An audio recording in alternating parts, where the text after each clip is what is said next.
Abram poursuivit son voyage vers le sud. Il avait quitté son pays, obéissant à l'appel de Dieu. Mais la route de la foi n'est jamais sans épreuve.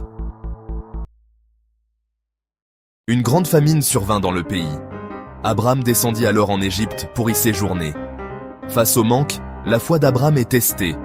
Va-t-il continuer à faire confiance à Dieu?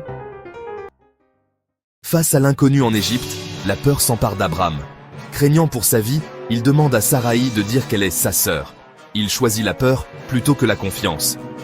Ce compromis vous semble familier? C'est le même qui nous pousse à embellir un CV, à taire nos convictions au travail, ou à mener une double vie sur les réseaux sociaux. Comme le roi Saül qui a désobéi par peur du peuple, ou Jonas qui a fui sa mission, Abram cherche un raccourci. Mais ces chemins de traverse, nés de l'anxiété, achètent peut-être un peu de temps, mais jamais la paix intérieure. Le mensonge, même motivé par la peur, laisse toujours une trace d'inquiétude, un désert dans le cœur. Mais Dieu intervient. Il frappe Pharaon et sa maison de plaie pour protéger Saraï. Même quand nous échouons, Dieu reste fidèle à ses promesses. Abram quitte l'Égypte. Cette sortie n'est pas une simple défaite, mais un puissant retour à la foi. L'Égypte symbolise nos refuges humains, ces compromis qui nous semblent si sécurisants. Un emploi toxique, une habitude secrète, une relation qui nous éloigne de notre appel. C'est le lieu où la peur étouffe la confiance. Mais Dieu, dans sa grâce, ne nous y abandonne pas.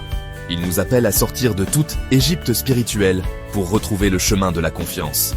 Comme l'enfant prodigue qui rentre à la maison, ce retour est un acte de courage.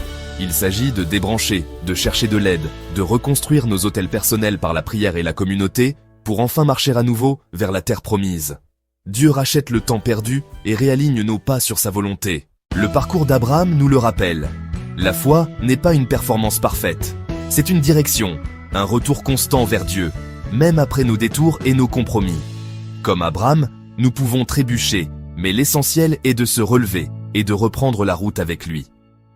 Quand la peur nous fait prendre un mauvais virage, Dieu ne nous abandonne pas. Tel un GPS divin, il recalcule notre itinéraire, nous offrant toujours un chemin pour revenir à sa volonté. Sa fidélité est notre plus grande sécurité.